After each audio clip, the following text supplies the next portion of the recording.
The crew of Artemis 2 is going to fly by the moon very soon, or they maybe already have, depending on when I will be able to release this video.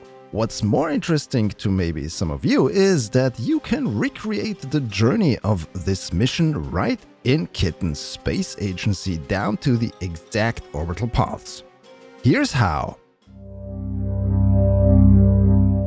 Hello everybody and welcome! A couple of days ago, the massive SLS rocket lifted off from Cape Canaveral and started the journey for Artemis 2, which is going to send 4 astronauts around the moon and hopefully return them safely back to Earth. I am recording this on Easter Sunday, so it's April the 5th, and so far everything appears to be running smoothly and perfectly in line with the mission plan. Even better in some cases because they managed to cancel 2 orbital correction burns on the way to the moon, so OTC-1 and OTC-2, OTC standing for Outbound Trajectory Correction, have been cancelled. That's how precise the European Service Module was able to send the Orion capsule towards the moon. And since NASA are all around Chads, they are posting the live data for Artemis on their website, so you can actually grab the orbital data from there. And the space community, being the great people that they are, well, there's already somebody who created a mod for Kitten Space Agency to integrate that data into the game and watch the mission in real time, or plot the real orbital path in the game and follow the mission along. If you don't know, Kitten Space Agency is of course an in-development space simulation game that is being developed by parts of the original Kerbal space program developers by New Zealand studio Rocketworks, who also have made Stationeers and Icarus. And on this channel we keep a close eye on the development of that game, so if you're interested in that type of thing, make sure you're subscribed to this channel. The mod I'm talking about is called OEM Loader and was done by Artemis. Artemis? I'm very sorry.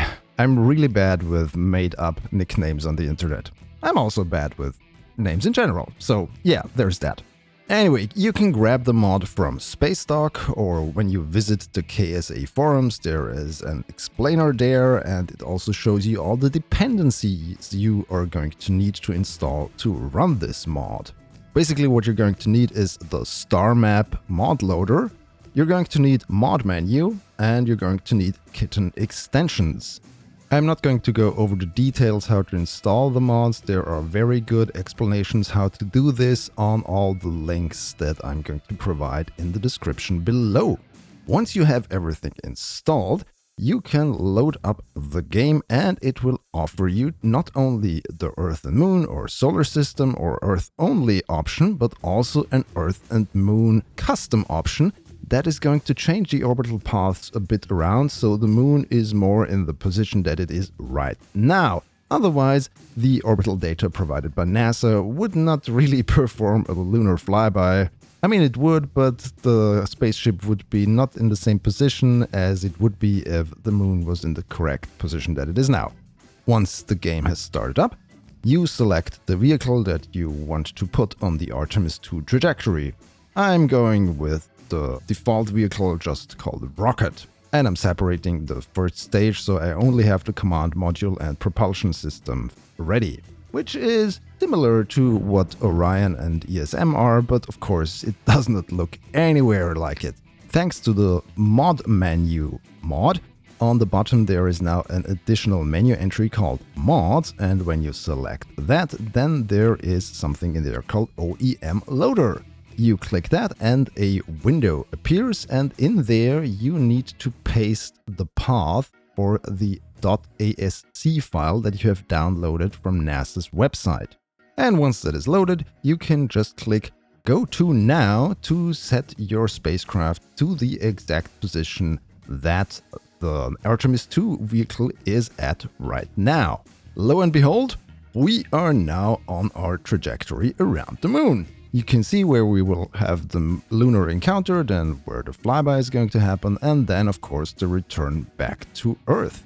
And with that slider, you can set the orbital data to anywhere at the time axis of where the recording of the data has happened. So basically, you can start from in an already high orbit around Earth to past translunar injection, and when you are right after the TLI burn, then you can really follow the journey to the moon and back. Here we're passing the Earth, and this is probably the exact moment where Spaceship Commander Reed Wiseman took that now already famous picture from the Earth lit by the moon.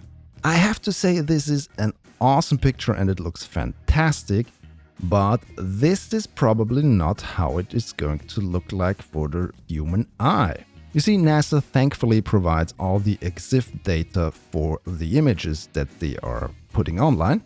And we can see that this was taken with a Nikon D5, which is a very good camera, and the ISO setting was at 51,200, and the exposure time was 1/4 of a second. Also, exposure was stepped up 1 step. So this is really bright now. There's another image that the crew has taken, which looks a lot dimmer and to me appears to be more realistic to what it would actually be like to look outside the window of a spacecraft to the Earth lit by the moon and the sun behind the Earth. Still fantastic though. And coming back to Kitten Space Agency, I really hope that they implement something like that in the future. I know there is something called planet shine, where when your vehicle is above a planet and the light is reflected from that planet onto your vehicle, but I don't think that they have like planet shine for planets yet, or moonshine in this case. But maybe we should all suggest this to the developers, shouldn't we? When we follow the orbit around Luna, then we can see that we're not going to pass as close as Artemis 1 did around the moon. But still, I believe that the 4 astronauts are going to be very excited to be this close to our next door neighbor in space. And of course, a couple of days later, the spaceship is going to return to Earth and splash down in the Pacific Ocean, hopefully intact. I say hopefully because there were some issues with the heat shield during Artemis 1. I mean, the Orion capsule made it to the splashdown and it was in one piece when they picked it up, but the heat shield was more damaged, if I remember correctly, than it should have been, and there were some things that they did in between, so we're actually testing a new version of that heat shield with humans on board, and this makes me honestly a bit uncomfortable. But it's NASA, and NASA's creed has always been safety first, so I trust them to have verified the vehicle and to bring the crew safely back home. As I said, so far the mission has been a complete success and every milestone has been ticked off. The only issues that they had apparently were with the toilet, and that was solved by space plumber Christina Koch. I'm proud to call myself the space plumber. It's really fascinating to follow along the mission during the live streams on NASA and the daily news briefings that they're doing.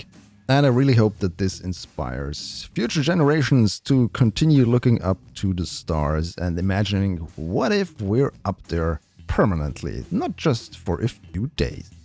And of course, NASA has published some massive changes in their plans, how they want to go about their lunar program. They had this big event called Ignition, and a lot of things are going to happen. They're going to have a permanent surface base and lots more flights, and also a nuclear electric powered spaceship to Mars. I wanted to do a video about that, but I didn't have the time and didn't get around to it.